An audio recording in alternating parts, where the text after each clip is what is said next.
विमल पोलो जुबा केसरी, हर पल मनाओ केसरी त्योहार। अब आशुतोष को भी समझाता है, इसीलिए आपके पास संगठन आशुतोष, नहीं। आपका विश्लेषण क्या कहता है? क्या आप कांग्रेस पार्टी पर दबाव बढ़ेगा कि वो भी एक युवा अध्यक्ष सामने रखे? और मैंने जो दो चार और नाम लिए, उन पार्टियों में भी जनरेशनल चेंज का दबाव बढ़ेगा? आशुतोष मानक, पहले तो ये इस बात पर तय कर लिया जाए कि नितिन नवीन जी जो हैं वो वाकई में पार्टी के अध्यक्ष हैं और सारे फैसले वो खुद करेंगे, ऐसा मान के चलें क्या? इस पे एक सहमति हो जाए हमारे पैनल में, और वो नरेंद्र मोदी जी की बात को भी नहीं मानेंगे अगर वक्त लगेगा, या अमित शाह जी की बात को भी नहीं मानेंगे अगर वक्त लगेगा, तो अगर ये सहमति बन जाए तो मुझे लगता है ये अपने आप में बड़ा क्रांतिकारी कदम होगा। क्योंकि पार्टी अध्यक्ष तो प्रधानमंत्री के पद से भी ऊंचा होता है पार्टी के अंदर कम से कम। तो नितिन नवीन जी जब पार्टी के अध्यक्ष बनेंगे तो सारे फैसले वो करेंगे, और उनकी बात ना तो नरेंद्र मोदी जी टाल पाएंगे ना अमित शाह जी टाल पाएंगे। अगर ये स्थिति है तब तो मैं मानूंगा कि बड़ा ही क्रांतिकारी कदम है। लेकिन क्या ऐसी स्थिति है क्या? जैसे मल्लिकार्जुन खड़गे जी के बारे में कहा जा रहा, हाँ। उम्र तो उनकी 82 साल है, क्या सारे फैसले वो करते हैं? कौन करता है? सारे फैसले राहुल गांधी करते हैं, ये सबको मालूम है। हाँ। ये कोई छिपी हुई बात नहीं है। हाँ। तो भारतीय जनता पार्टी के अंदर होता वही है जो एक आदमी चाहता है, उनका नाम है नरेंद्र मोदी। अमित शाह की भी नहीं चलती है, मैं ये बहुत डंके की चोट पे कहता हूं, इस बारे में मुझे कोई इसमें लाग लपेट नहीं है। तो आप किसी को भी अध्यक्ष बना दीजिए। क्या शिवराज सिंह चौहान में कम खूबियां थी? जो आदमी 4 बार का मुख्यमंत्री हो, अभी उम्र भी उनकी ज्यादा नहीं है, क्या धर्मेंद्र प्रधान में कम खूबियां थी? लेकिन जब पार्टी, और यही दिक्कत कांग्रेस पार्टी के साथ हुई, जब आप लाइट वेट लोगों को सामने लेकर आने लगते हैं तो जो पार्टी के काबिल लोग होते हैं वो डिमोरलाइज होने लगते हैं, और यह हर संस्था में यही होता है।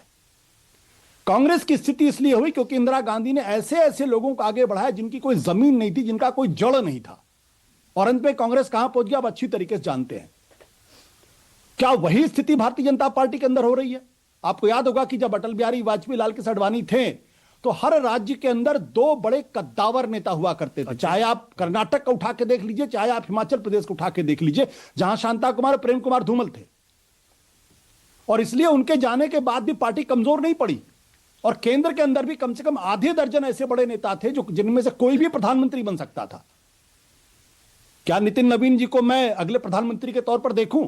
पर कोई तो वजह होगी ना आशुतोष कि 45 साल का अध्यक्ष बनाया बीजेपी ने, कुछ तो रणनीति होगी ना, कोई मैसेजिंग होगी। अब रणनीति यह है कि किसी एक नेता के लिए आगे के सारे रास्ते खोले जा रहे, साफ किए जा रहे हैं, कि जब उनका वक्त आए तो कोई आदमी खड़े होकर उनका विरोध न कर सके। सीधी सी बात है, मैं नाम नहीं ले रहा हूं, लेकिन जो समझदार वो जानते हैं अच्छी तरीके से मैं क्या कह रहा हूं। महत्वपूर्ण सवाल क्या है? महत्वपूर्ण सवाल यह है कि क्या आज देश को 50 साल के नेता की जरूरत है या जरूरत नहीं है? जब पंडित जवाहरलाल नेहरू प्रधानमंत्री बने थे उनकी उम्र थी 58 साल।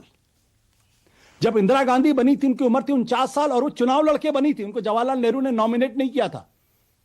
उन्होंने मोरारजी देसाई से पार्लियामेंट्री पार्टी की बैठक में बाकायदा कंटेस्ट हुआ था, और मोरारजी देसाई चुनाव हारे थे, भारी बहुमत से हारे, इंदिरा गांधी जीती थी। राजीव गांधी जब प्रधानमंत्री बने थे तो उनकी उम्र 40 साल थी। जब नरेंद्र मोदी प्रधानमंत्री बने तो उनकी उम्र 64 साल थी। सवाल यह है कि आज दुनिया के नक्शे में आप देख रहे हैं कि बड़े बड़े देशों के अंदर भी कम उम्र के लोग प्राइम मिनिस्टर बन रहे हैं, और बड़ी बड़ी कॉरपोरेशन जो लोग चला रहे हैं, जो ट्रिलियन डॉलर की जिनका वैल्यूएशन है, उनमें कोई सीईओ 50 साल का है, कोई सीईओ 55 साल का है। अच्छा, मैं आपसे डायरेक्ट पूछता हूं आशुतोष, ईमानदारी से बताइए कि कांग्रेस को वाकई 83 साल के अध्यक्ष को रखना चाहिए, या फिर एक यंग लीडर अध्यक्ष के तौर पर किसी को भी, चाहे वो यस मैन ही हो या नहीं हो, रखना चाहिए? यंग लीडर लाना चाहिए? नहीं, मैं तो कहता हूं कि इस देश की सारी राजनीतिक पार्टियों के अध्यक्ष दलित होने चाहिए। कम से कम ये मौका 2000 साल 3000 साल बाद मिलना चाहिए सबको। देखिए, ये सवाल इस बात उम्र पूछ रहा हूं, आप उसमें जाति ला रहे हैं। नहीं, मैं जाति ला रहा हूं ना, क्योंकि जाति पर चर्चा ही नहीं होती इस देश के अंदर। भाई दलित क्यों नहीं प्राइम मिनिस्टर होना चाहिए? दलित क्यों नहीं पार्टी का अध्यक्ष होना चाहिए? अभी आपने कहा,